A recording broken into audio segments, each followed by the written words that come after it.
Steve Jobs entered the world in a way that already set him apart from many children. His story did not begin in a quiet home filled with certainty. Instead, it began in a place where decisions changed fast and where a child's future had to be chosen with courage. From the moment he was born, the people around him had to make choices that would shape the rest of his life, even before he opened his eyes to the world. Steve's biological mother was a young woman who felt deep fear and confusion about raising a child on her own. She wanted her baby to grow up in a home where he would be cared for, supported, and encouraged. She hoped for parents who would push him toward education and give him a chance at life that she felt she could not provide at that moment. That led her to place him for adoption, a choice that was emotional and heavy, yet filled with hope for her son's future. The couple who adopted the baby, Paul and Clara Jobs, had long dreamed of having a child. They welcomed him with open arms and hearts full of love. They gave him a stable home and a new name that would one day be known around the entire world. From the earliest days of his childhood, Steve felt the warmth of a household where curiosity was encouraged and where imagination was allowed to roam freely. Paul Jobs worked with his hands and understood machines with an instinctive sense of how things fit together. He was quiet, patient, and gentle in his way of teaching. He would take young Steve into the family garage and show him how to tinker with radios, screws, bolts, and metal parts. It was in this garage that Steve's fascination with building, fixing, and understanding objects began. Paul would explain that every object can be taken apart, studied, and improved. He believed that if you understand how something works on the inside, you can understand how to reshape the world on the outside. This simple idea grew inside Steve like a seed that would one day produce tremendous inventions. He learned that imagination and hands-on thinking were not enemies but partners. He learned that a person could dream of something better and then build it with care and passion. These lessons from his father stayed with him forever, shaping his approach to technology and design. Even after he became one of the most influential figures in the world, he often remembered the garage, those long afternoons, and the love behind every lesson. His mother, Clara, had a different gift. She loved reading, teaching, and learning, and she passed on a deep appreciation for knowledge. She encouraged Steve to explore stories, words, and ideas. She knew that books could transport a person to new places, and that knowledge could shape a person's destiny. Through Clara, Steve discovered that the world was linked by ideas and that information could change a person's life. She helped him develop a sharp mind that could question, wonder, and imagine without limits. As a child, Steve was restless and filled with curiosity. He could not simply accept things as they were told to him. He challenged teachers, asked unusual questions, and often saw things from angles that others did not consider. Some teachers found this frustrating, while others found it fascinating. What made him difficult in the classroom was the same thing that would later make him extraordinary in the world. He could not settle for ordinary answers. He demanded deeper understanding and new ways of thinking. School was not always easy for him. He often felt bored when the lessons did not challenge his mind, but every now and then, a teacher would recognize his spark and push him further. Steve always remembered one teacher in particular, a woman who knew exactly how to reach him. She used creative methods, rewards, and challenges to push him to think deeper and try harder. She believed in his mind and refused to let him slip through the cracks. She ignited a fire in him that would later grow into his unstoppable drive for excellence. This was one of the first moments when Steve learned how powerful it can be when someone believes in your potential. That belief stays with a person. It shapes the way they see themselves and the way they pursue their dreams. Steve carried that lesson through his life, and later, when he became a leader, he sought to find people with that same spark, the same untamed curiosity, and the same hunger for excellence. As Steve grew older, he became fascinated with electronics. Radios, televisions, and small gadgets filled him with excitement. He loved taking things apart, studying the pieces, and putting them back together. Sometimes he improved them, sometimes he broke them, and sometimes he discovered entirely new ways of making them work. Every mistake, every experiment, every success built his confidence and expanded his creativity. During these years, he also discovered a playful, rebellious side of himself. He loved pranks, pushing boundaries, and questioning rules. He enjoyed surprising people with ideas that came out of nowhere. His friends often saw him as someone who lived slightly outside the lines, someone who felt the world could be shaped differently if only a person dared to imagine it.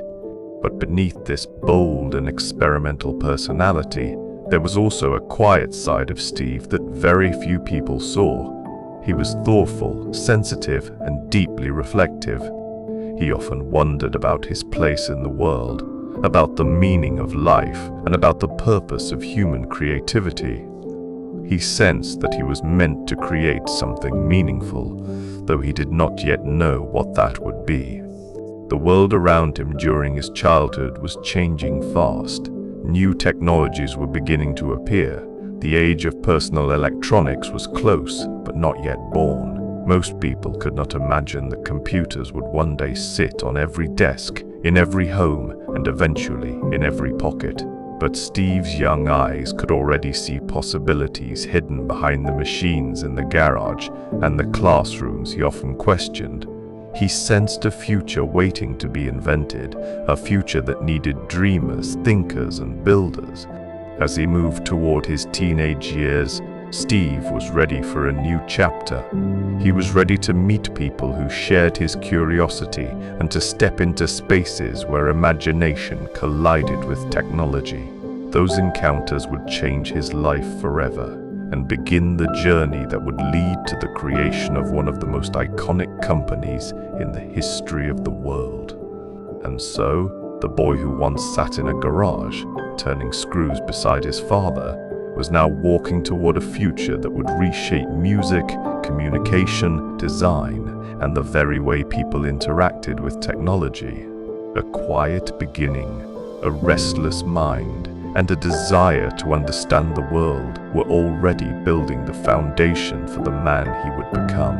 A meeting that changed everything.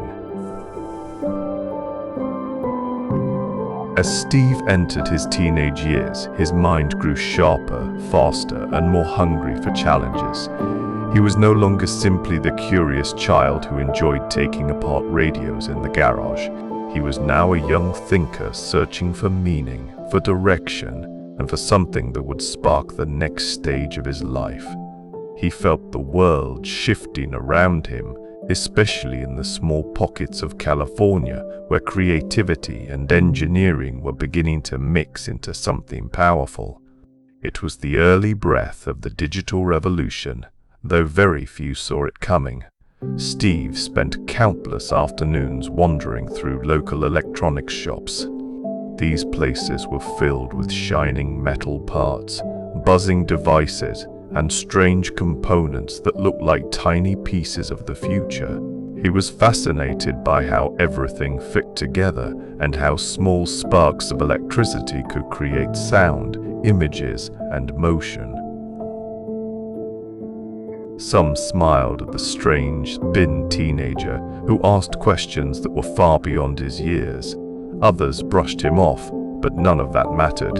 Steve was learning more every day, shaping his understanding of materials, circuits, design, and possibility.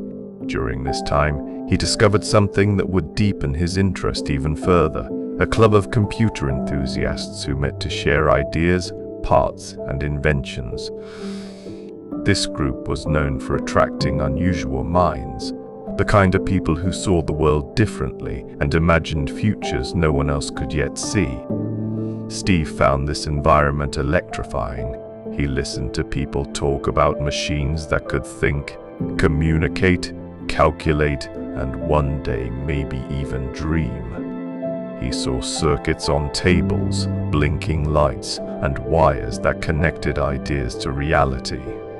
This community helped him discover that technology was not just a hobby, it was a language, a tool, and maybe even an art form.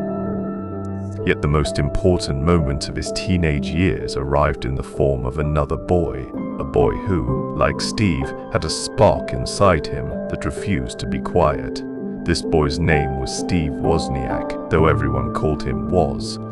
Their meeting was unexpected, but the connection was immediate. Woz was brilliant in a way that felt effortless. He could build complex circuits in his mind, solve enormous problems with ease, and turn ideas into working machines with astonishing speed.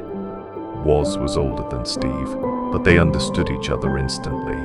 Steve admired Woz's pure intelligence and his gentle, joyful approach to technology. Woz admired Steve's bold imagination and ability to see the bigger picture. Where Woz loved building things simply for fun, Steve loved imagining how those things could change the world. Together, they were a perfect match, two halves of a single creative force. Their friendship was built on curiosity and long conversations. They spent hours talking about electronics, jokes, pranks, and dreams of the future. They tinkered with circuits, built little machines, and explored every idea that passed through their minds. Sometimes they created just to see if something could be done. Sometimes they created to solve a problem. But more than anything, they created because it made them feel alive. One of their early adventures was a clever little device that allowed people to make free phone calls.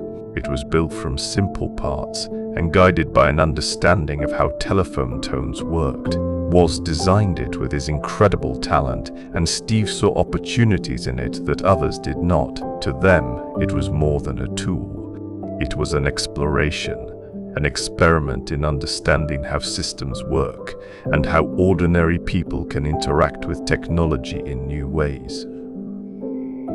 This project taught Steve something important about human behavior, motivation, and creativity.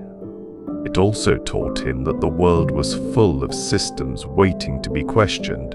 As their bond grew, Steve became increasingly aware of the difference between his mind and the minds of others. He felt things deeply. He saw patterns, possibilities, and hidden paths. He also felt restless, as though something within him was pulling him toward a future that had not yet revealed itself. He knew he was meant to build something meaningful, but he still did not know what that something was. School became even harder for him during these years. His mind worked fast, and many classes could not keep up, but he had long since learned how to challenge himself outside the classroom. He devoured books, explored new subjects, and experimented with ideas that fascinated him. Sometimes he felt misunderstood, though he did not mind.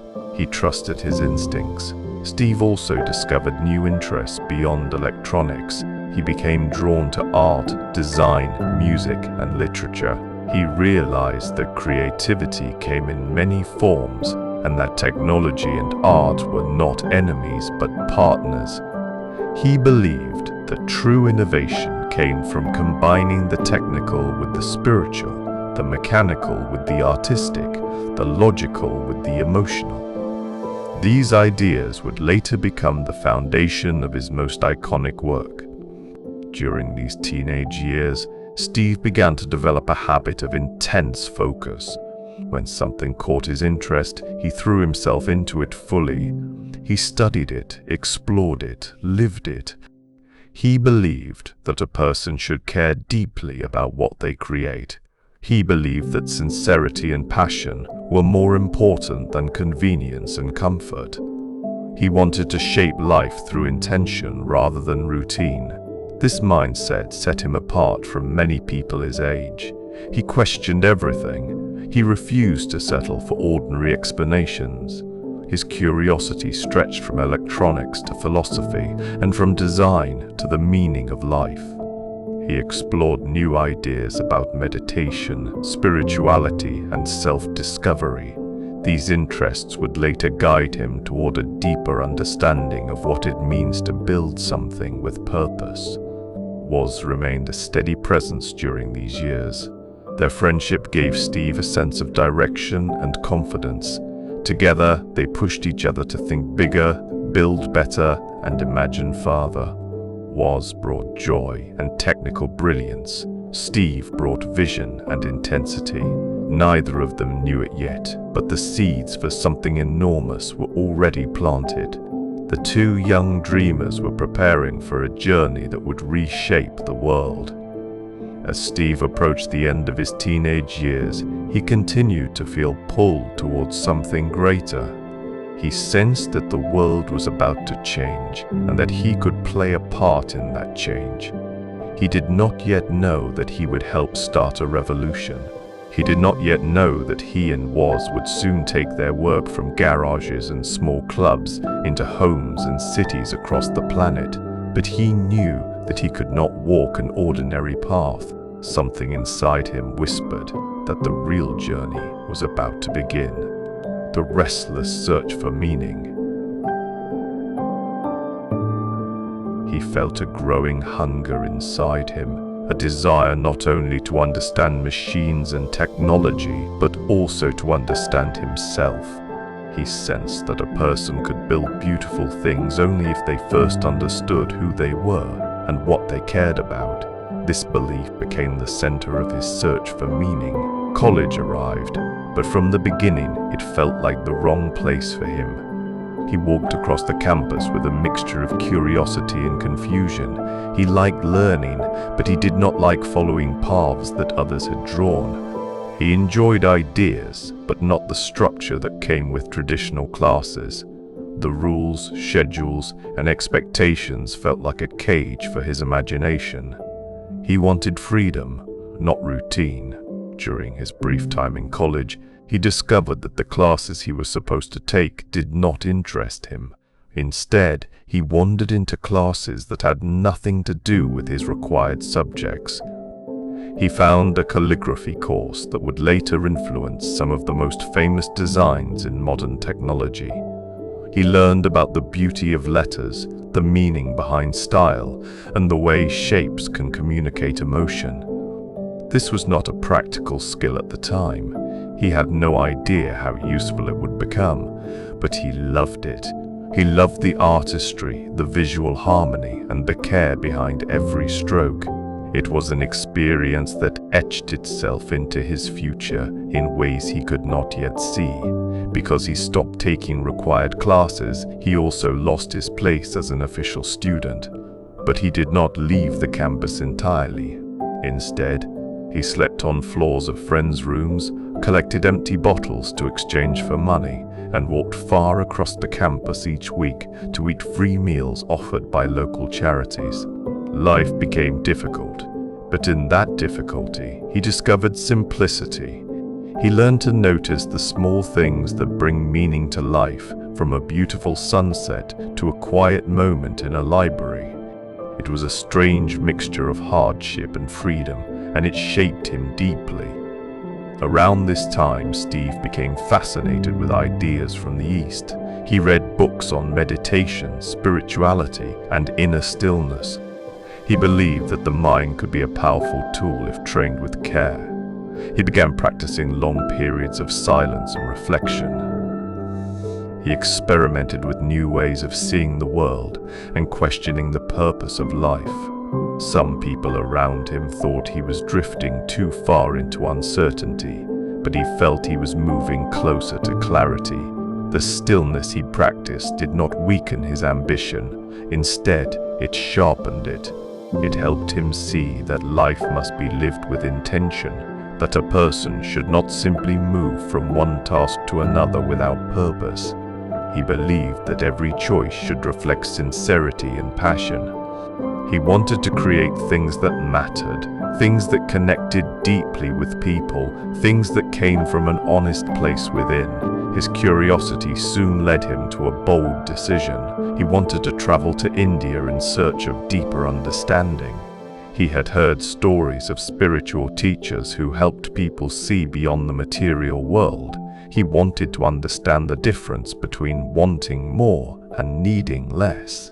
And so, with almost no money and no plan, he set off on a journey that changed him forever. India welcomed him with warmth, chaos, beauty, and challenge. The dusty roads, crowded streets, bright colors, and soft conversations showed him a life unlike anything he had ever known. He walked through villages where people had almost nothing in the material sense yet carried deep peace in their eyes.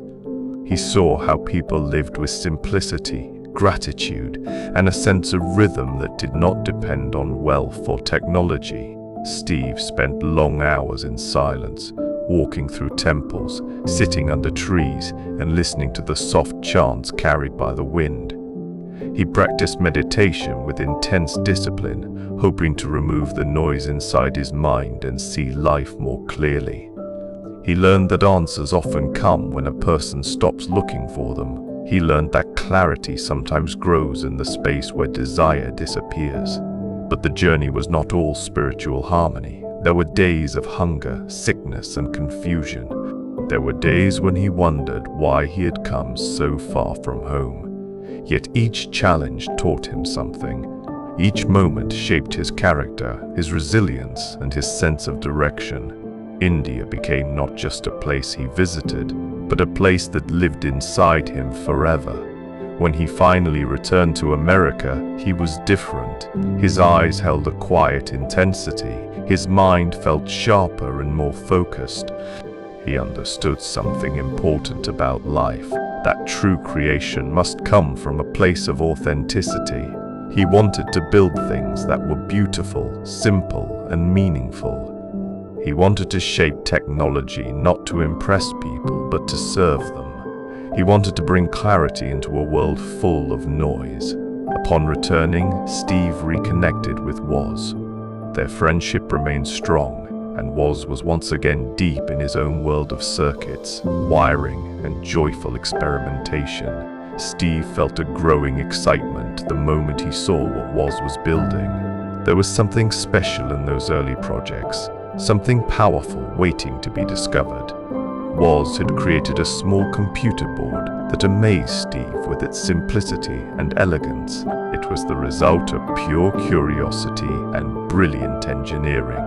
Steve saw something in Woz's creation that Woz himself had not yet noticed. He saw a future where such machines could be brought to ordinary people.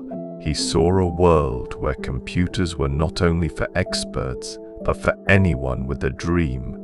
He imagined homes with screens glowing softly in living rooms and bedrooms, offices where computers helped people create things they once only imagined, and classrooms where students could learn with tools that brought knowledge alive. Something inside Steve clicked. He felt the same spark he had felt in his childhood garage, the same excitement he felt in the electronics clubs, the same hunger he felt during his search for meaning.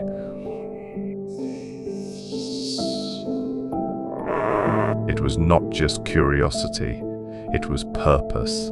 A new idea began forming in his mind, a bold idea, an idea that would lead to the birth of something extraordinary. The next chapter of Steve's life was about to begin, and it would start with a simple conversation and a small wooden garage that would become one of the most famous places in the history of technology. The garage that sparked a revolution. Steve felt something building inside him, a quiet force gathering strength. Every part of his journey up to this point seemed to point toward a moment he could not yet see, but could already feel. The time he spent with Woz reignited his excitement for invention, and the new clarity he gained from his travels sharpened his sense of purpose. He knew he wanted to create something daring, something that belonged not only to engineers or experts, but to ordinary people. He sensed that the world was ready for a new kind of tool, one that would empower dreamers, creators, and curious minds everywhere. Woz continued to work on his clever computer board. He saw it as a fun project, a joyful exercise in creation, nothing more. He loved making things simply because he could. But Steve saw beyond the wires and the glowing lights. He saw possibility. He saw a future hidden inside those circuits, a future waiting for someone bold enough to shape it. Steve approached Woz with a vision. He spoke with the intensity that came naturally to him, a mix of passion, clarity, and fearless belief. He told Woz they could turn this invention into something people would love, something they could touch, use, and grow with. Steve believed they could sell it. He was gentle, humble, and uninterested in business for its own sake, but he trusted Steve. He trusted Steve's ability to see the bigger picture, to imagine what most people could not yet imagine. With that trust, something extraordinary began. The first headquarters of their dream was not a grand office or a shining building. It was a small garage behind the Jobs family home. This garage would later become famous around the world, a symbol of how big ideas can grow from the simplest of places. At that time, it was just a regular garage with cold floors, scattered tools, and old boxes stacked against the walls. But to Steve, it felt like a birthplace. It felt like the starting point of a future he could almost touch. In that garage, the atmosphere was a mixture of chaos and creativity. There were wires on the tables, soldering irons glowing, and bits of circuit boards scattered everywhere. The air carried the smell of metal, dust, and melted solder. Steve moved with energy and purpose. Woz worked with quiet focus, solving problems with ease. They worked late into the nights, experimenting, building, adjusting, and exploring. Steve realized quickly that while Woz had the genius to create remarkable machines, the world needed someone to explain the significance of those machines. Someone to tell the story, to inspire excitement, and to bring the invention to people who would never understand how a circuit worked, but would still want to use one. Steve decided that would be his role. He became the voice, the bridge, the storyteller. One of the first steps in their journey was finding a way to finance the project. Neither of them had money. They were young, passionate, and full of vision, but vision alone could not buy parts or equipment. Steve made a bold decision. He sold his precious van, a vehicle that had been part of many adventures. Woz sold his beloved calculator, a device he treasured dearly. These sacrifices showed their commitment. Their dream mattered more than comfort or possessions. With the money they gathered, they bought parts, tools, and materials. Piece by piece, they built the first version of their computer. It was not a machine as the world knows computers today. It did not have a screen or a sleek body. It was a simple board with circuits and chips. But it worked. It processed information. It sparked curiosity. It represented a step toward the future. Steve believed they needed to bring this creation into the world quickly.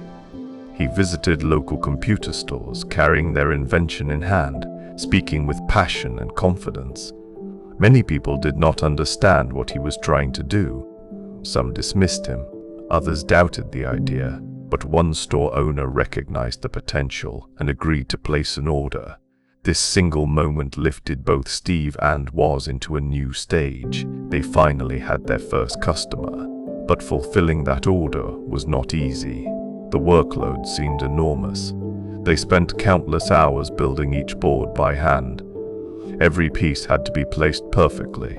Every connection had to be clean. The pressure was heavy, yet they worked with determination. Steve pushed for speed and precision.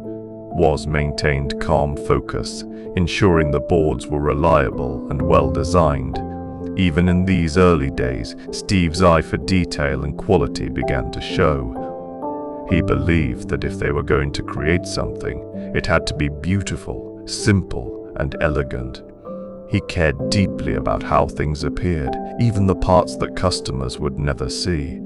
He insisted on clean lines, organized layouts, and thoughtful presentation.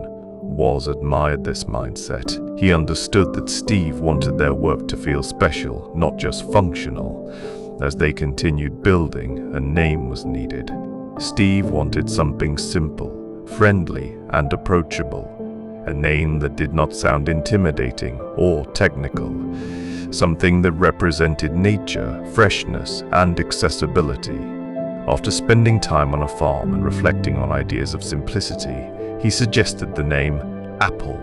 It was playful, warm, and beautifully uncomplicated.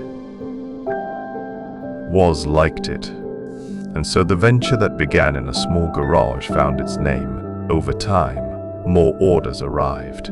More people became curious. Whispers began to spread about two young dreamers who were building computers in a garage. The world was beginning to change, and Steve could feel the shift. He believed they were standing at the edge of something enormous, something that could redefine how people interacted with machines. But this new path was not without challenges. There were days when money ran low, days when parts failed, and days when frustration filled the air. Steve sometimes pushed too hard. His expectations could be intense, and his drive sometimes overwhelmed those around him. Yet even in the tension there was purpose. He believed deeply in their mission. He believed they were building something that mattered. As Apple began to take its first steps, Steve found himself learning, adapting, and refining his vision. He discovered that leadership required more than passion. It required clarity, courage, and the willingness to make difficult decisions. It required seeing not only the present but the future, not only the product but the impact it could have. In the quiet moments between long nights of work, Steve would step out of the garage and look up at the dark sky. He felt a deep connection to the journey ahead. He knew that their little company could become something greater than either of them understood. He sensed that technology could touch hearts, awaken creativity, and transform the way people lived their lives. The garage may have been small, but the dream that lived there was enormous. It was only the beginning. Apple was young, fragile, and full of possibility, and the world had no idea that a revolution had just begun in a quiet neighborhood under the dim light of a cluttered workspace. The next chapter of Steve's life would bring growth, opportunity, and challenges he could not yet imagine. But one thing was certain. The boy who once tinkered with radios beside his father was no longer dreaming quietly. He was building loudly, fearlessly, and with a vision that would soon shake the world. The birth of Apple Computer. The momentum inside that small garage began to grow, almost like a quiet storm gathering power. Steve felt it in every conversation, every late night, every moment spent looking at the circuit boards that lay scattered across the workbench. What had started as an experiment, a curiosity, was now becoming something more serious. Apple was no longer just an idea. It was beginning to feel like a real company, a living force that demanded attention, energy, and vision. Woz continued to refine his computer board, improving it with each version. He approached every detail with care, delighting in the elegance of solving a complex problem with a simple, clever solution.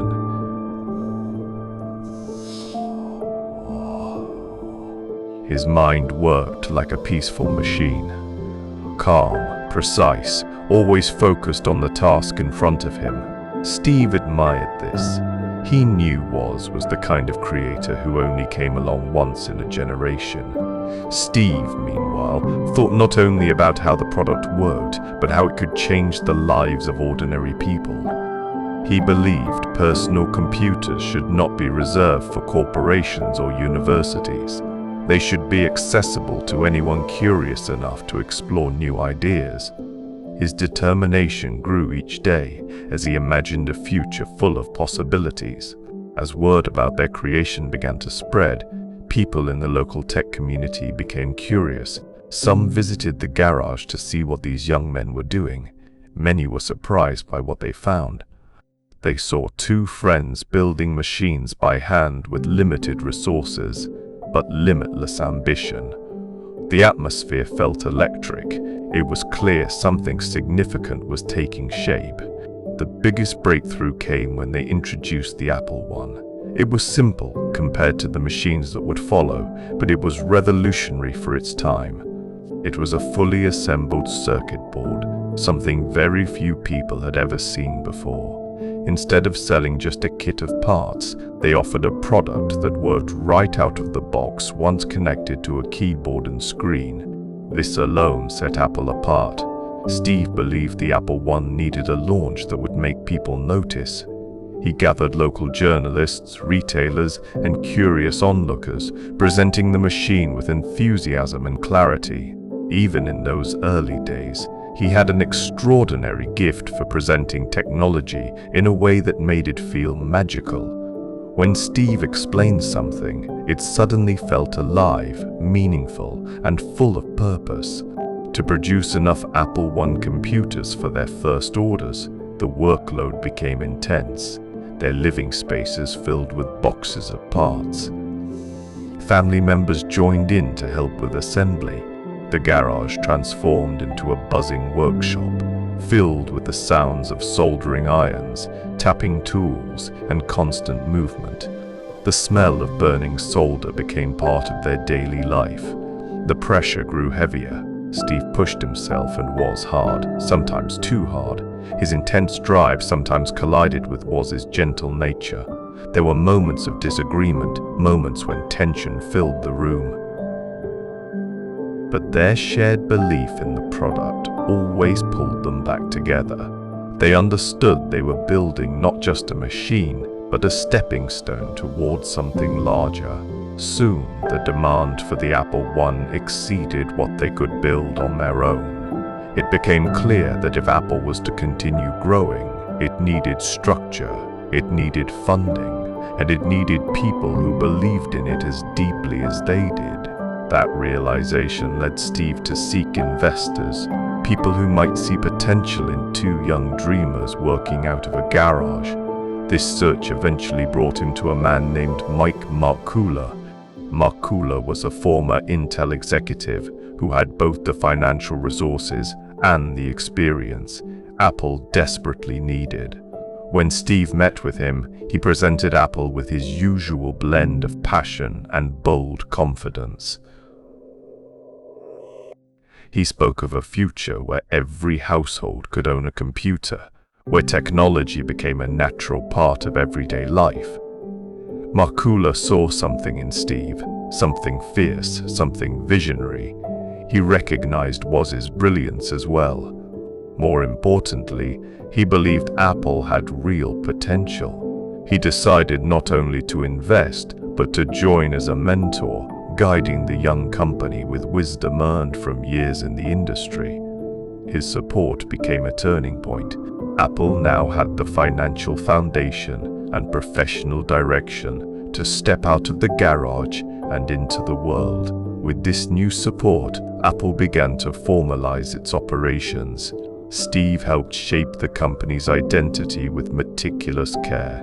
He believed strongly that the brand should feel clean, simple, friendly, and modern. He insisted on thoughtful design, even in the early documents and packaging. Everything needed to reflect the essence of Apple: clarity, creativity, and elegance. Meanwhile, Woz continued refining the product, guided by his desire to create something truly powerful and user-friendly. Together, they prepared for the next big step, the release of the Apple II. This machine would be more advanced, more capable, and more appealing to a wider audience. Steve felt certain it could change Apple's future forever. As Apple transitioned from a small garage operation to a real company, Steve found himself balancing excitement and responsibility. He was young and ambitious, but he was also learning quickly. Every meeting, every challenge, every decision helped shape him into the leader he was becoming. He did not always get it right. He made mistakes. He pushed too hard at times. But he never let failure slow him down. Through all this movement and growth, one thing remained constant: the belief that technology could empower people in ways the world had not yet imagined. Steve felt that belief deeply. It guided him, fueled him, and kept him awake at night with ideas that glowed like sparks in his mind. The early days of Apple were filled with passion, uncertainty, hard work, and hope. The young company was fragile yet fearless. Standing on the edge of a breakthrough, Steve sensed that something extraordinary was coming, something that could reshape not just the computer industry, but society itself. The garage was behind them now, but the dream was still growing: the Apple II and the rise of a new era. The Apple II marked a turning point in Steve's journey, a moment when vision and opportunity finally connected in a way that the world could see. It was no longer just about building a machine. It was about shaping the future of personal computing. Steve understood the importance of this moment more clearly than ever. He felt the pressure, the excitement, and the responsibility wrapped together like a tight thread pulling him forward. The Apple I had proven a concept. It showed that people could be curious about owning a personal computer. But the Apple I was still simple, still limited, still unfinished in many ways. The Apple II, however, was something entirely different. It was the machine that would define Apple's early identity and set the foundation for decades to come. Woz approached the Apple II with his characteristic brilliance. He designed it with elegance and efficiency, thinking through every detail with patience and clarity. He wanted it to be powerful yet simple, affordable yet reliable, capable yet beautiful. Woz worked like an artist, creating something from pure logic and imagination. His mind was a map of connections, solutions, and ideas flowing without interruption. Steve, on the other hand, focused on the experience. He thought about the colors, the casing, the packaging, and the feeling a person would have when they first saw the machine. He believed technology should feel warm, inviting, and human. He insisted the Apple II come in a plastic casing instead of a bare metal shell, something unusual at the time. He wanted soft curves instead of sharp edges, a light color instead of industrial gray. He believed people should feel comfortable with their computers, not intimidated. This approach set Apple apart. While other companies focused purely on function, Steve insisted on beauty and simplicity. He understood that design was not decoration. It was communication. It was a language that reached people on an emotional level, even before they turned the machine on. As the Apple II moved closer to completion, anticipation began to build. Mike Markula played a vital role in shaping the marketing strategy, helping Apple craft a message that felt clear, confident, and forward-thinking. He understood business in a way that Steve was still learning. He guided Steve through the complexities of planning, branding, and market positioning. Steve absorbed everything quickly, sharpening his instincts with each conversation. When the Apple II was finally ready, the team prepared for a launch that felt almost like the beginning of a new world. They presented the computer at a major tech show, surrounding it with bright colors and engaging demonstrations. Steve stood proudly beside the machine, explaining its features with passion and certainty. He spoke of a future where computers would belong in homes, classrooms, and small businesses. He spoke of creativity, exploration, and the power of having technology at your fingertips. The response was extraordinary. People were fascinated by the Apple II's ease of use, its color graphics, and its friendly design. Sales began to rise quickly, and within a short time, Apple transformed from a small startup into a rapidly growing company.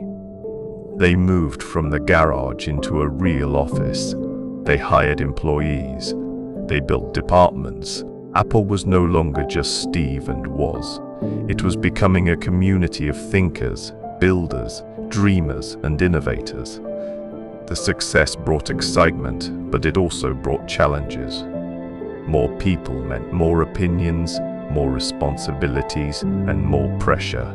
Steve found himself navigating a world of business that was far more complex than the simple garage operation he once knew. He had to learn how to lead, how to communicate, and how to make decisions that affected not just himself, but everyone working for Apple.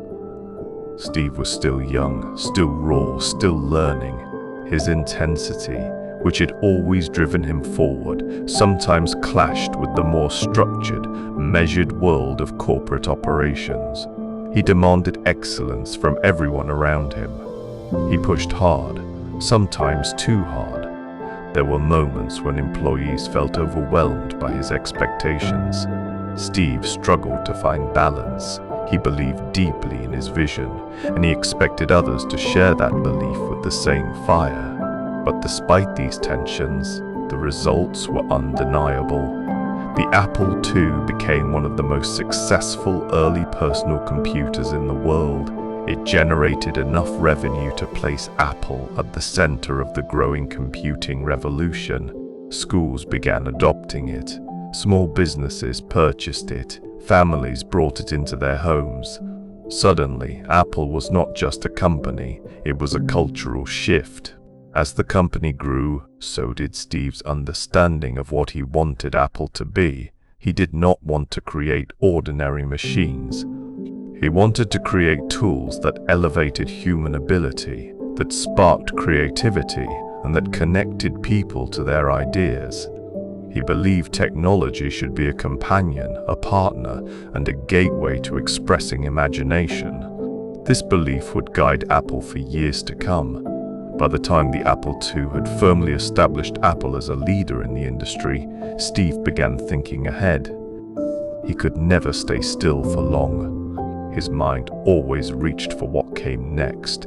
He imagined more advanced technology, more intuitive interfaces, and more innovative designs. He wanted to push beyond the limitations of the present. He wanted Apple to stand not only for products, but for the future itself. During this period, he also encountered new influences and new ideas.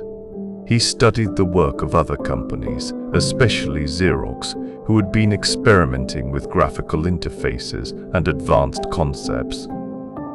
Steve saw potential in ideas that others overlooked. He recognized brilliance where others hesitated. His ability to see the future in someone else's prototype became one of his greatest strengths. The rise of Apple marked the beginning of a new era. Steve, Woz, and Markula had created something that seemed impossible just a few years earlier. They had transformed a dream born in a garage into a powerful force shaping the world of technology. Yet despite the success, Steve sensed that the real journey was only beginning. The Apple II had opened the door, but he wanted to walk through it into a more daring world, a world where computers became personal partners, friendly companions, and creative instruments. The next stage would not come easily. It would require bold decisions, new ideas, and a deeper understanding of leadership. It would test Steve in ways he had never experienced before. But he was ready.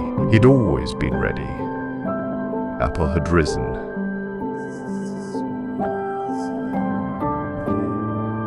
The vision that sparked the Macintosh. As Apple gained momentum, the world of technology began shifting rapidly, and Steve felt those changes as clearly as a pulse. His mind was restless, always reaching beyond the present moment. The success of the Apple II was extraordinary, but Steve sensed that it was only the beginning. He wanted something more powerful, more intuitive, more human.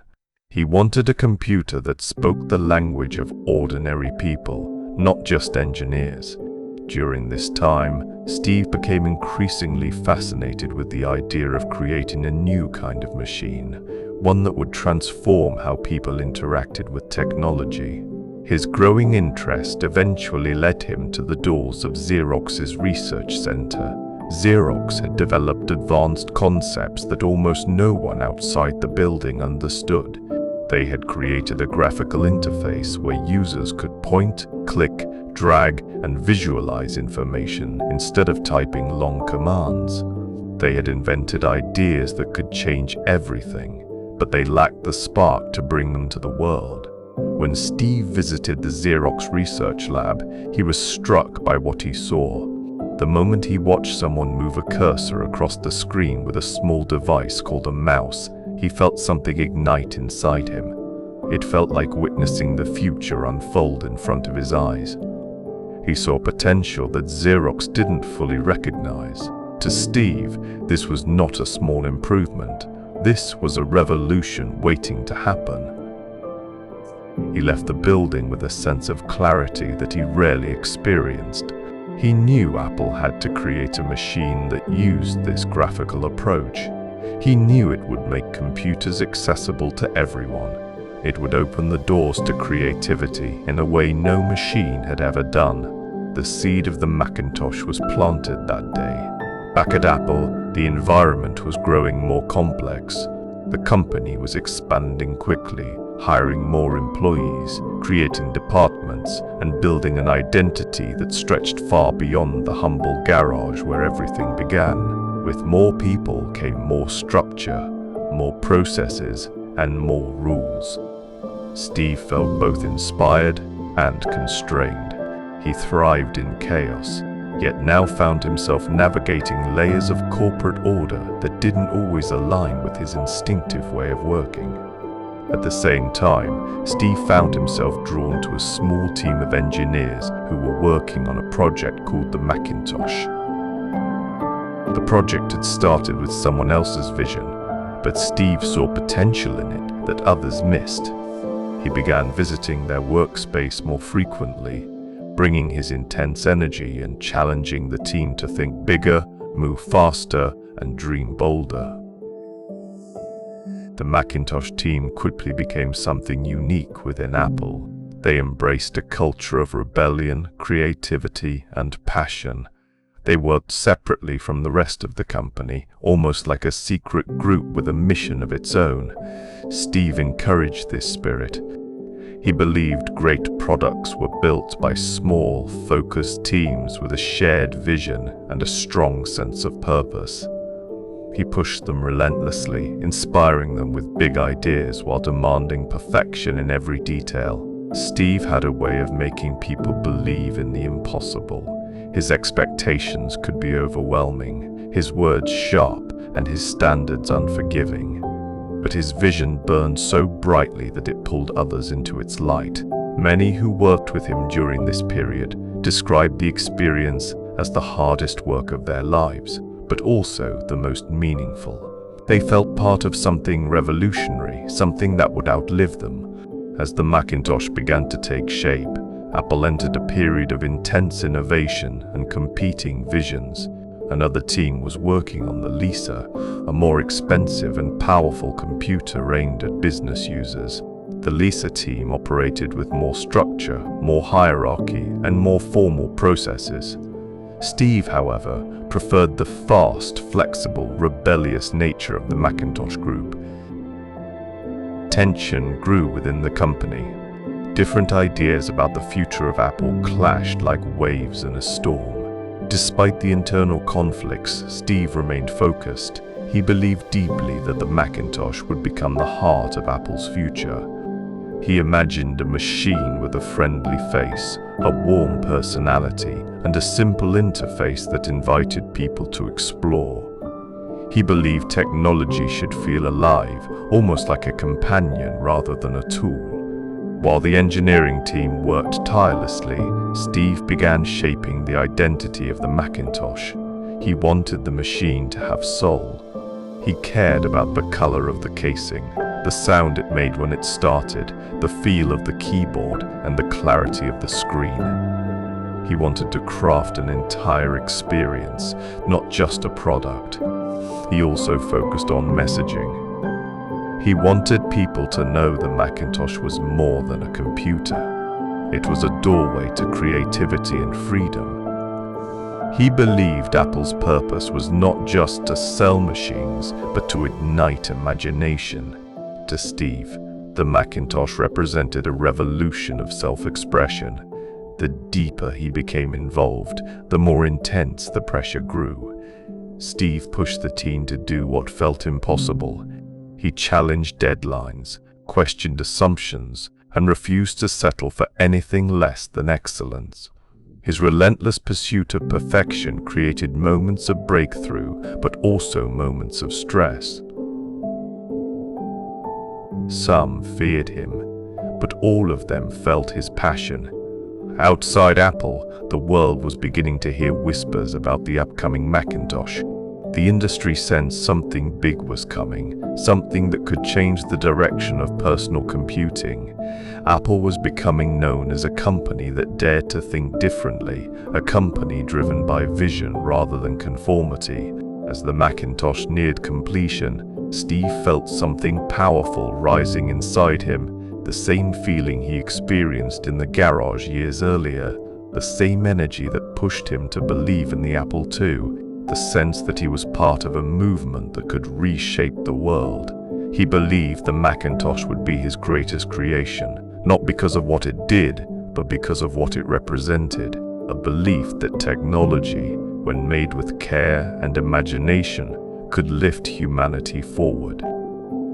The next steps would bring triumph and turmoil. The Macintosh would rise, and so would conflict within Apple. Steve's passion would become both his greatest strength and his most difficult challenge. But for now, the vision of the Macintosh was alive, growing, and ready to step into the world. The launch that shook the world. The Macintosh was no longer just a dream or a collection of ideas pinned to boards and scribbled in notebooks. It was becoming real. Each day, the prototypes grew more refined. The interface became smoother. The icons became friendlier. The machine began to hum with a personality that felt alive. The team behind it felt a growing sense of pride, mixed with exhaustion and excitement. They knew they were building something the world had never seen before. Steve pushed harder than ever. He would walk into the Macintosh building with sharp focus in his eyes, wearing his usual simple attire, radiating a kind of intensity that filled the room. He demanded excellence in every corner of the project. If a pixel felt misaligned, he noticed. If a feature felt slow, he reacted. If a design felt uninspired, he challenged it. Nothing escaped his attention. The engineers often felt stretched thin, but they also felt something deeper. They were part of a mission. Working on the Macintosh was not just a job. It was a calling. The sense of unity on the team was powerful. They painted a pirate flag with a skull and crossbones and hung it outside the building. This symbol said everything about how they saw themselves. They were rebels inside a growing corporation. They were dreamers who wanted to revolutionize computing, not follow rules. As the machine came closer to completion, Steve's mind shifted toward how the Macintosh would be introduced to the world. He believed the launch had to be unforgettable, not just another product announcement, but a moment that would stay in people's memories forever. This was when he began working with a marketing team to create what would become one of the most famous advertisements in history. The ad would air during the Super Bowl and would introduce the Macintosh in a way that felt bold, dramatic, and symbolic. Inspired by the novel that described a world of conformity, the commercial showed a lone heroine smashing a giant screen, freeing people from a dull, controlled existence. The message was clear. The Macintosh represented freedom, creativity, and individuality. It was a machine built for those who dared to think differently. When the ad aired, millions of people saw it. It stunned viewers. It broke all expectations for what a computer advertisement should look like. It was daring and artistic, almost like a short film rather than a commercial. In that moment, the world realized something important. Apple was not just launching a computer. Apple was launching a movement. The anticipation for the official reveal grew rapidly. On the day of the Macintosh launch, the atmosphere was electric. The auditorium filled with journalists, industry leaders, and curious spectators. Everyone felt that something significant was about to happen. In his hands lay the key to the future he'd imagined. He stood before the crowd and pulled a cloth off the Macintosh, revealing the compact, friendly machine. With his familiar sense of showmanship, Steve allowed the computer to speak for itself. The Macintosh introduced itself with a warm digital voice, greeting the audience with charm. The crowd erupted in applause and excitement. It was a moment that marked the beginning of a new era. People were amazed by the simplicity and elegance of the interface. They were fascinated by how intuitive it felt, how natural it was to point, click, and drag. For the first time, technology felt approachable. The Macintosh was not cold or intimidating. It was inviting, almost joyful. It made people smile. It made them imagine new possibilities. Sales began quickly, and for a brief moment, everything seemed perfect. Steve basked in the glow of success. The Macintosh was the embodiment of his vision, a product that blended technology, artistry, and humanity. The future felt wide open, but beneath the celebration, trouble was beginning to form. Inside the company, tensions grew. The Macintosh team had worked like pirates, and their approach sometimes clashed with the more traditional departments. Some employees saw Steve as brilliant, others saw him as overly demanding, unpredictable, or difficult. His intense passion, while inspiring, could also overwhelm those who preferred stability and structure. The Macintosh, though revolutionary, faced challenges too. It was expensive, and some people struggled to fully understand its potential. Not everyone embraced change as quickly as Steve expected. The sales were strong, but not strong enough to match the ambitious expectations Steve held. Pressure increased from all sides.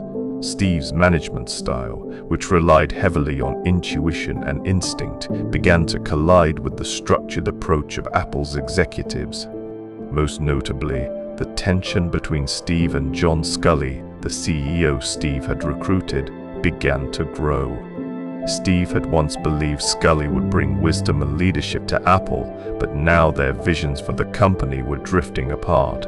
Steve wanted bold moves, constant innovation, and products that challenged the limits of imagination.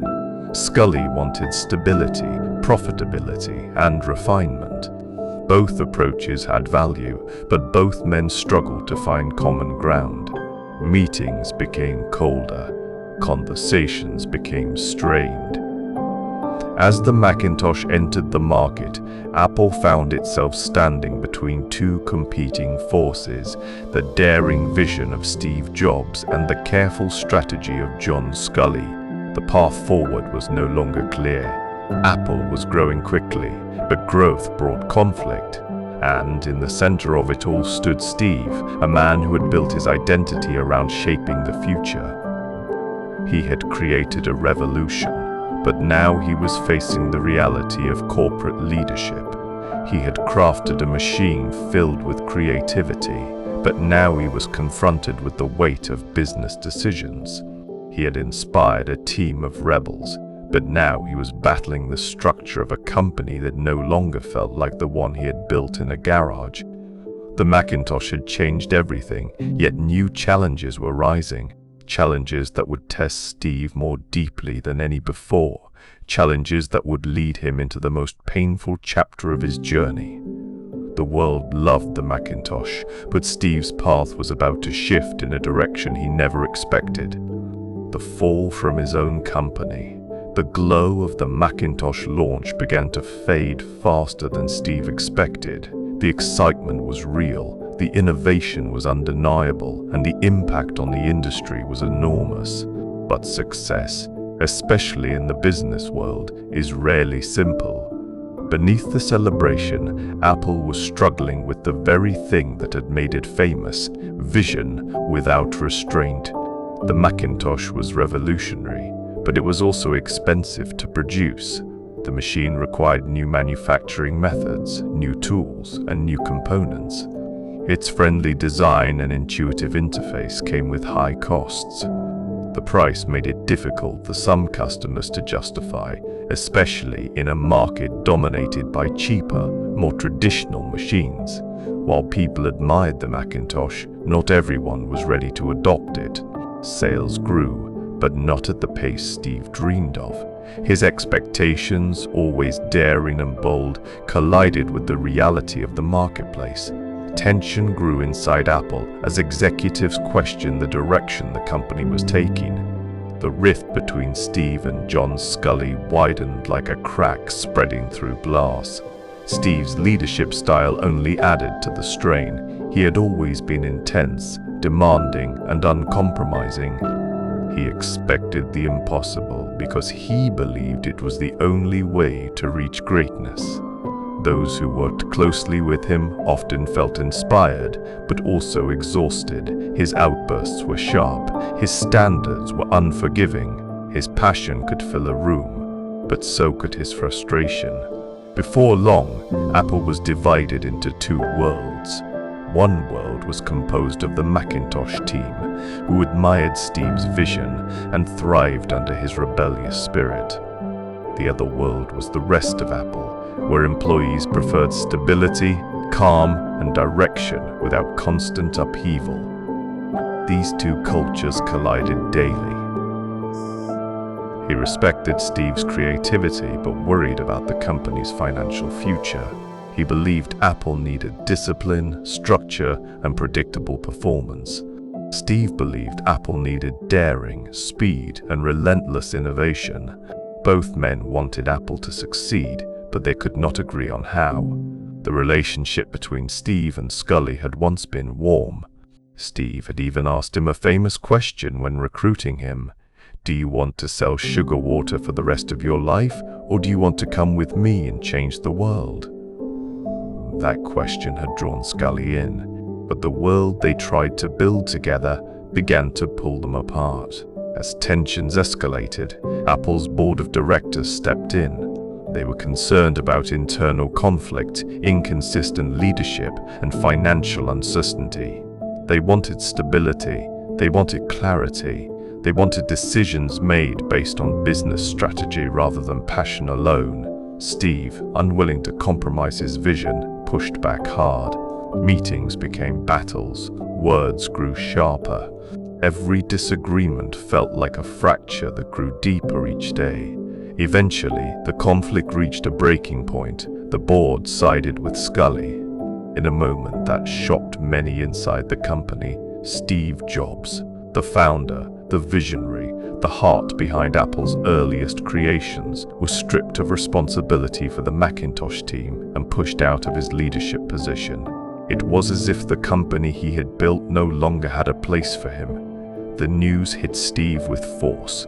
It felt like a betrayal, a deep wound that cut through years of work, sacrifice, and belief.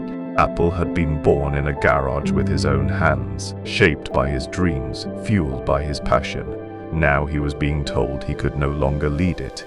He walked the halls of Apple feeling like a stranger inside his own creation. One day, after hearing the final decision, Steve walked out of Apple's headquarters in silence. He felt a strange emptiness, the kind that comes when a part of your identity suddenly disappears. He had poured his life into Apple. He had fought for his ideas, his vision, his dream. Now that dream had been taken from him. The world outside Apple continued on normally, but Steve felt as if time had paused. He returned home unsure of what came next. For the first time in his adult life, he was no longer part of the company that defined him. The pain was sharp, but underneath it, something else stirred. A quiet voice, a small spark, a whisper that told him this was not the end. When he looked back later, Steve would say that getting fired from Apple was the best thing that ever happened to him. But in that moment, standing alone with his thoughts, the future felt uncertain. He felt lost, wounded, but strangely free. The world saw his departure as a fall. What they did not know was that this fall would lead to a new beginning. A beginning that would shape the next chapter of technology, creativity, and innovation. A beginning that would eventually bring Steve back to Apple in a way no one could have predicted. But before that return, Steve had to rebuild himself. He had to rediscover his purpose. He had to learn what it meant to start again. A new journey was waiting for him, one that would take him farther than he had ever imagined.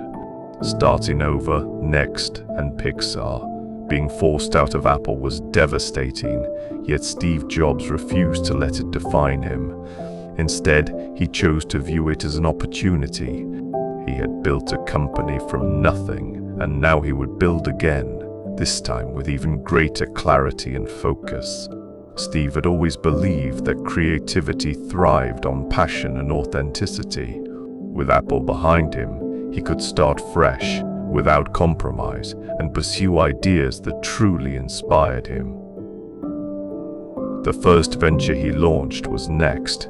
He wanted to create a company that focused on high-end computers for education and business, machines that would combine elegance, innovation, and power. Steve's vision was clear. The products needed to be sleek, intuitive, and revolutionary, even if the market initially found them expensive or challenging to understand. He believed that the future belonged to those willing to take bold risks. Next's early days were intense. Steve hired designers, engineers, and programmers who shared his commitment to excellence. He pushed them to create not only functional machines, but works of art. Every detail mattered, from the physical design of the computer to the software interface that would define the user experience. Steve wanted the computer to feel alive, inviting, and intuitive. The Next computer was unlike anything on the market at the time. It was expensive, yes, but it was a statement. Technology could be beautiful, seamless, and powerful at the same time. It was also a reflection of Steve's growth as a leader. Unlike his time at Apple, he had learned to channel his intensity more strategically. He was demanding but increasingly able to inspire rather than alienate. Around the same time, Steve purchased the graphics group from Lucasfilm, which would later become Pixar. He saw potential in the company's pioneering computer graphics technology, though at first it was little more than a small, struggling studio. Many dismissed it as a risky investment, but Steve had an eye for seeing possibility where others saw obstacles. Under his guidance, Pixar began to evolve. Steve was not a filmmaker, but he understood storytelling, design, and the human connection to creativity. He fostered an environment where artists, engineers, and storytellers could collaborate freely. He encouraged experimentation, risk-taking, and relentless pursuit of perfection. Pixar gradually became a place where technology and art could merge seamlessly. Both Next and Pixar allowed Steve to explore ideas he had long dreamed of.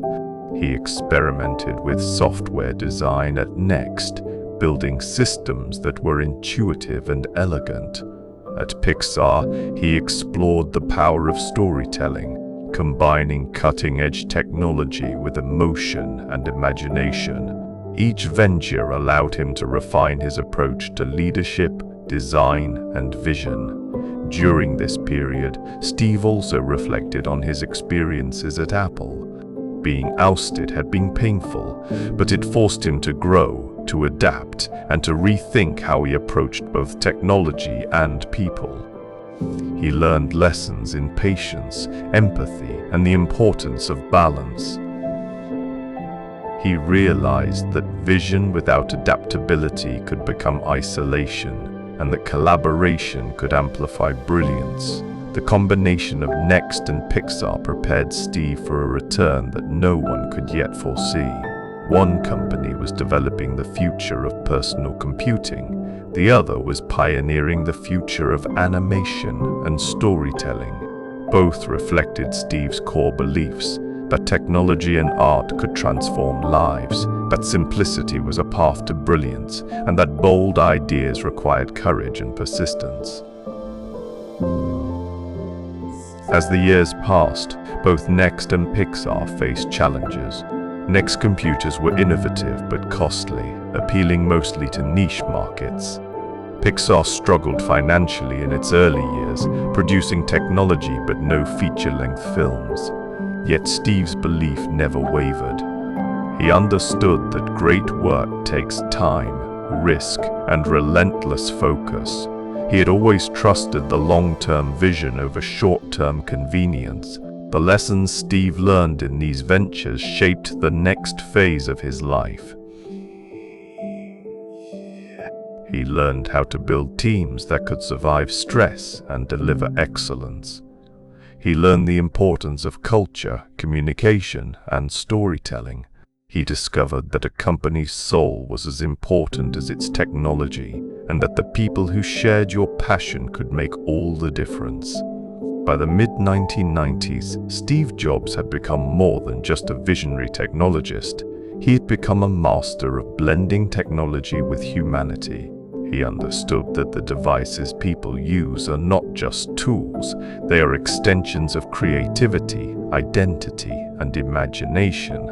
And though he had been pushed out of the company he founded, Steve's journey was far from over. The stage was set for his remarkable return to Apple, a comeback that would change not only the company, but the entire world of technology, design, and entertainment. Steve had survived loss, reinvented himself, and built new ventures that reflected his uncompromising vision. Now, he was ready to bring it all back home. The world was about to witness a renaissance in technology, and Steve Jobs would be at the center of it. The triumphant return to Apple. By the mid-1990s, Apple was struggling. The company that Steve Jobs had built in a garage and led into the revolution of personal computing was now facing decline. Market share was shrinking, innovation had stalled, and leadership decisions often seemed confused. Apple had lost its identity. To many in the tech world, it seemed like a once great company might fade into obscurity. Meanwhile, Steve's ventures, Next and Pixar, were thriving in their own ways. Next had developed advanced operating systems and software frameworks that were highly respected, if not yet commercially dominant. Pixar, though still financially limited, had created remarkable technological tools and developed a culture of creativity that promised something extraordinary. Steve had spent years refining his vision, leadership style, and understanding of both technology and business. He had grown, matured, and prepared for the next stage. Apple's board, desperate to turn the company around, made a bold decision. They would purchase Nexty, bringing Steve back into the company he had founded. In 1996, the acquisition was finalized, and by 1997, Steve Jobs returned to Apple, not as an observer, but as the interim CEO. His return was met with a mix of excitement, skepticism, and curiosity. Employees wondered if the man who had been ousted years earlier could rescue the company, transform it, and restore its identity. Steve approached his return with intensity and focus. He quickly assessed the situation, identifying the problems that had caused Apple to falter. Product lines were confusing and bloated, marketing was scattered, and innovation had slowed. Steve knew that turning Apple around would require bold, sometimes ruthless decisions. The first thing he did was simplify. He reduced Apple's product lines dramatically, focusing on 4 core areas: consumer and professional computers, desktops, and portables. By cutting away excess, Steve created clarity both for the company and for its customers. This move was risky, but it allowed Apple to focus its energy on quality and innovation instead of spreading itself too thin. Next, he tackled design. Steve had always believed that the look, feel, and emotional resonance of a product mattered as much as its functionality. He pushed Apple's teams to prioritize aesthetics, simplicity, and elegance. He believed that design was not just surface-level decoration, but a reflection of the company's soul and vision. Every product, every interface, every logo had to communicate meaning and inspire connection. Steve also recognized the importance of culture. He rebuilt Apple's sense of purpose, instilling in employees a belief that the company could change the world. He reminded everyone of Apple's original mission, to empower individuals through technology. He demanded excellence, clarity, and integrity, but he also inspired creativity, passion, and loyalty. The employees who stayed remembered his energy as electric, infectious, and transformative. During this period, Steve introduced the colorful iMac G3, a product that combined bold design, accessibility, and power. The iMac was playful, approachable, and instantly recognizable. Its translucent casing, vibrant colors, and user-friendly design broke with every convention of computer design of the time. It was more than a machine. It was a statement. Apple was back, and the world noticed. Steve's vision extended beyond hardware. He saw that the digital future would be about ecosystems, software, services, and devices that work together seamlessly. He nurtured ideas that would eventually lead to innovations like iTunes, the iPod, and later the iPhone. He understood that technology should create experiences, not just fulfill functions. The turnaround was not instantaneous. There were struggles, setbacks, and critics. But Steve's presence transformed Apple's trajectory. The company regained focus, creativity, and confidence. Investors returned. Customers became excited again. Apple's identity, once diluted, began to shine brightly. Steve Jobs' return marked not just a personal triumph, but a pivotal moment in technology history. He demonstrated that vision, persistence, and courage could restore a company from near collapse to world leadership. He showed that failure is not the end, but a chance to learn, grow, and come back stronger. Steve's journey from ousting to return was a lesson in resilience. It illustrated that setbacks could become opportunities, and that true leadership required both vision and adaptability. Apple, under Steve's renewed guidance, was not just surviving. It was poised to lead a revolution that would touch every aspect of daily life. And this was only the beginning. The world was about to see Apple transform once more, not just as a computer company, but as a cultural force reshaping music, media, and communication forever. The era of innovation, iMac, iPod, and the digital revolution. With Steve Jobs firmly back at Apple, the company's renaissance began in earnest. He understood that to reclaim leadership in technology, Apple needed to be bold, innovative, and culturally resonant. The first symbol of this transformation was the iMac G3, released in 1998. Steve had insisted on a design that broke every expectation: bright colors, translucent casing, and a friendly, approachable shape. The iMac was not just a computer, it was an invitation. It said to users, technology can be beautiful, fun, and human. The iMac's impact was immediate. Consumers responded enthusiastically, sales surged, and Apple began to regain credibility. Steve knew the iMac was more than a product. It was a statement of Apple's renewed philosophy. He emphasized integration, simplicity, and experience over technical specifications alone. The iMac embodied the marriage of art and technology that had defined Steve's vision since the early days of the Apple II. But Steve's ambitions extended far beyond personal computers. He saw the music industry, then dominated by CDs and restrictive distribution, as ripe for disruption. Steve understood that digital technology could transform the way people consumed media.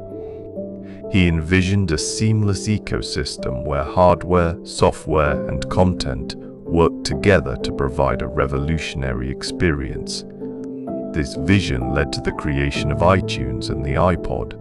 The iPod was not simply a music player, it was a cultural phenomenon. Sleek, portable, and simple to use, it changed the way people carried and accessed music. iTunes became a platform that empowered both consumers and artists, making digital music convenient, legal, and organized. Steve had anticipated the digital revolution before many competitors even recognized it. Apple's approach under Steve was consistent. Every product had to combine utility with beauty and emotion. Every design decision, from the click wheel on the iPod to the glass front of the iMac, was intentional. Steve demanded simplicity, not because it was easy, but because it required courage, precision, and relentless attention to detail. His philosophy was that technology should not intimidate, it should invite, inspire, and delight. The combination of hardware, software, and digital media laid the foundation for an ecosystem that would eventually define Apple's dominance. Users didn't just buy devices, they joined an experience, a culture, and a way of life. Steve understood that people didn't just want tools, they wanted connection, creativity, and empowerment. During this era, Steve also began influencing broader technology trends. He championed minimalism, intuitive interfaces, and integrated systems. He pushed competitors to raise standards, inspiring a wave of innovation across the industry. Companies that once dismissed Apple now found themselves imitating its designs, user interfaces, and business strategies. Steve's influence extended far beyond the walls of his company, yet innovation came with relentless intensity. Steve's leadership style, as always, was demanding. He challenged teams to exceed what they thought possible, often creating tension but also driving breakthroughs. Employees described his ability to inspire both fear and admiration, frustration and loyalty. His passion was contagious, and it pushed Apple to achieve extraordinary results. By the early 2000s, Apple's reputation had transformed. The company was no longer just a computer manufacturer, it was a cultural icon. The iMac and iPod were symbols of design, usability, and lifestyle. Steve Jobs had redefined what it meant to lead a technology company. Innovation, vision, and emotional connection mattered as much as engineering or market strategy. This period also highlighted Steve's gift for foresight. He saw potential in digital media, portable devices, and integrated ecosystems long before most of the industry. He anticipated the convergence of computing, communication, and entertainment, laying the groundwork for future products that would revolutionize entire industries. Steve's philosophy was simple yet profound.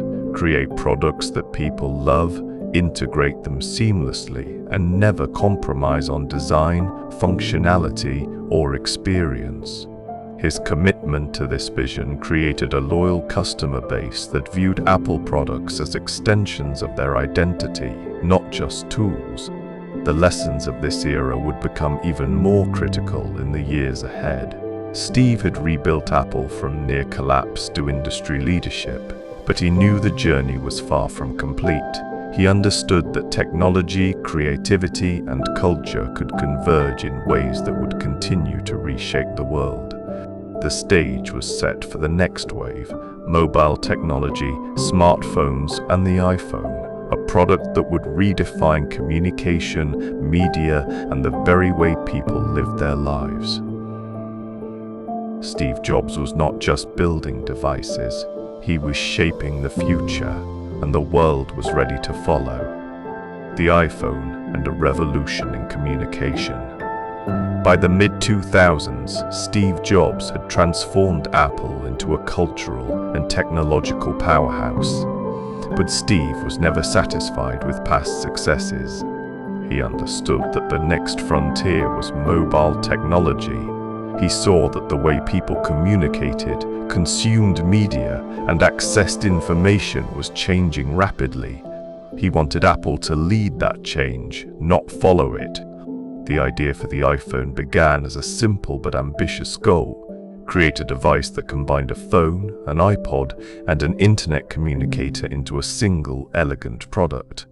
Steve envisioned a device that was intuitive, beautiful, and seamless. He believed it should be simple enough for anyone to use, but powerful enough to redefine the way people interacted with technology. Steve demanded perfection from the very beginning. He gathered teams from across Apple hardware engineers, software developers, designers, and user interface experts and challenged them to think differently. The iPhone could not be ordinary. It had to be extraordinary. Every detail mattered: the feel of the glass screen, the responsiveness of the touch interface, the clarity of the icons, the sound of every notification. The development process was intense. Teams worked in secrecy, with Steve overseeing every aspect personally. He pushed relentlessly, demanding innovation while refusing to compromise. Mistakes were not tolerated, but creativity was encouraged. Steve believed that great products required not only engineering brilliance, but also imagination, intuition, and a touch of artistry. One of Steve's most radical decisions was to eliminate the physical keyboard. At a time when most smartphones relied on buttons and keypads, Steve insisted on a full touchscreen interface. Many engineers were skeptical, arguing that users would resist change. Steve disagreed. He believed people would adapt quickly if the experience was natural, simple, and enjoyable. His instincts proved correct. When the first iPhone prototypes were ready, Steve demonstrated the device to his team and select partners. The response was electric. The iPhone's interface, fluid gestures, and integration of music, internet, and communication created a sense of wonder. Steve had once again shown that technology could inspire, not intimidate. The official launch in 2007 was legendary. Steve took the stage at the Macworld conference with his signature black turtleneck, blue jeans, and charisma that commanded attention. He introduced the iPhone not just as a product, but as a revolution. The audience responded with awe, applause, and excitement. Steve's ability to tell a story, frame a vision, and create anticipation was unmatched. The impact of the iPhone was immediate. It transformed the mobile phone industry, disrupted competitors, and redefined consumer expectations. Suddenly, phones were not just for calling or texting. They were powerful devices capable of browsing the web, managing email, playing music, taking photos, and connecting to a vast digital ecosystem. The iPhone became an essential tool, a personal companion, and a cultural icon. Steve's vision extended beyond hardware. He understood that the device alone was not enough. He foresaw the importance of a thriving app ecosystem, intuitive software, and seamless integration with other Apple products. This foresight led to the creation of the App Store, a platform that empowered developers, transformed industries, and expanded the iPhone's impact exponentially. The iPhone era also highlighted Steve's genius in design thinking. He insisted on simplicity and elegance, rejecting unnecessary features and complexity. He believed technology should feel natural, almost invisible, allowing users to focus on their goals, creativity, and connection with the world. This principle became a hallmark of Apple products under his leadership. Despite his success, Steve remained a demanding leader. The pressure on Apple teams was immense, deadlines were tight, and expectations were high. Steve's intensity could be overwhelming, but it also drove breakthroughs and innovation. His presence was both a challenge and an inspiration, pushing employees to achieve what many thought impossible. The iPhone transformed not just Apple, but the world. It changed communication, media, business, and daily life. Steve Jobs had once again proven that technology, when guided by vision, creativity, and uncompromising standards, could reshape the world. By the late 2000s, Apple had firmly established itself as a company that set the standard for design, innovation, and experience. The iPhone was the symbol of that transformation, a testament to Steve Jobs' relentless pursuit of excellence and his ability to see the future before anyone else. And yet, Steve's story was not just about products. It was about vision, resilience, creativity, and the courage to think differently. The world would remember him not only for the devices he built, but for the way he inspired people to imagine, create, and reach higher. Legacy, design philosophy, and leadership. By the time the iPhone had reshaped the world, Steve Jobs had become more than a technologist. He had become a symbol of vision, creativity, and relentless pursuit of excellence. Yet his legacy extended far beyond any single product. It was embedded in the culture of Apple, the principles of design he championed, and the way he inspired people to think differently. Steve's design philosophy was simple but profound. Focus on simplicity, clarity, and user experience. He believed that design was not just aesthetics, it was communication. Every product, interface, and interaction had to be intuitive, inviting, and meaningful.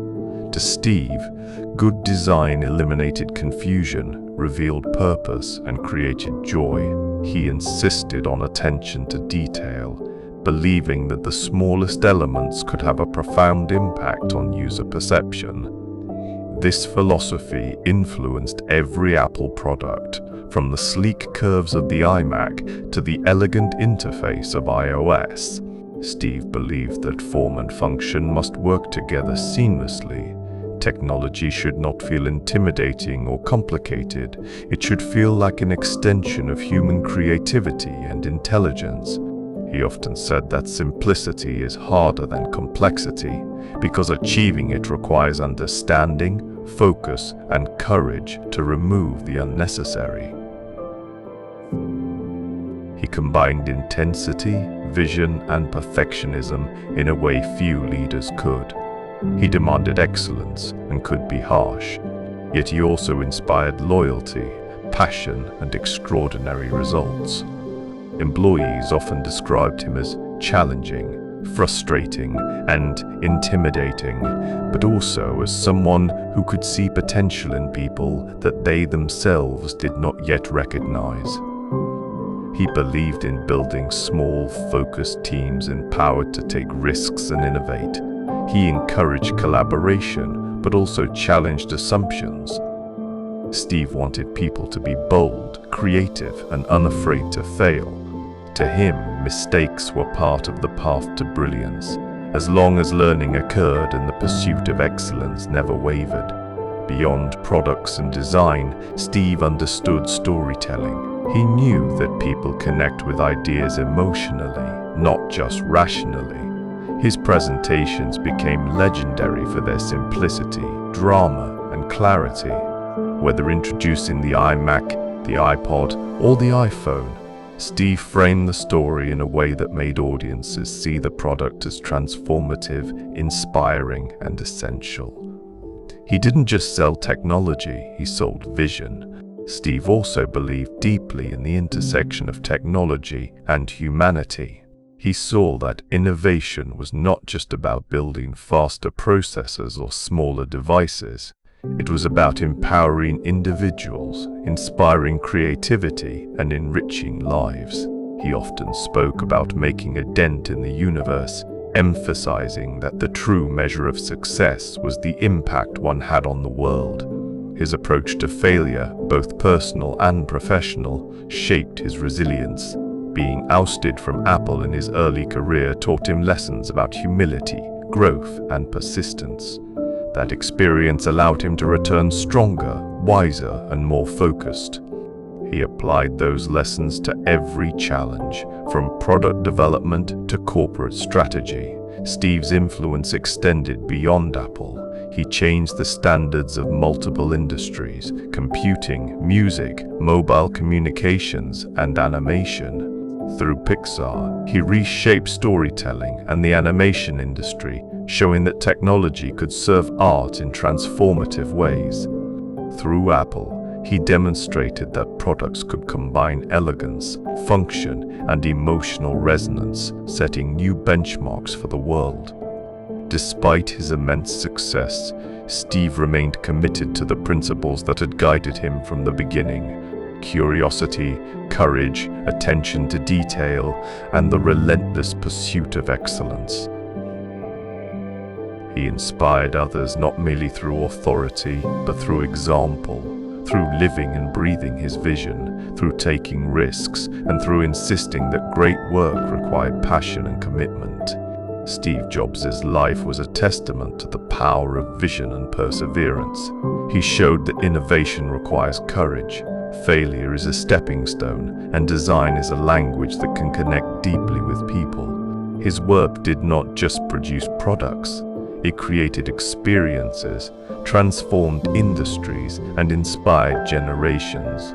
Even as he faced health challenges, Steve continued to work, driven by the same intensity and clarity that had defined his early years. His focus never wavered. His commitment to creating meaningful products remained as strong as ever. He understood that true legacy is not measured by wealth or accolades, but by the impact one leaves on the world, the ideas one inspires, and the lives one touches. Steve Jobs' vision, design philosophy, and leadership style continue to influence Apple and countless other companies. His insistence on simplicity, excellence, and human-centered innovation remains a blueprint for creators, entrepreneurs, and leaders worldwide. Through his life and work, Steve Jobs exemplified that thinking differently, daring greatly, and refusing to compromise could change the world. His legacy is not just in devices, interfaces, or films. It is in the enduring idea that creativity, innovation, and passion can transform both technology and humanity itself.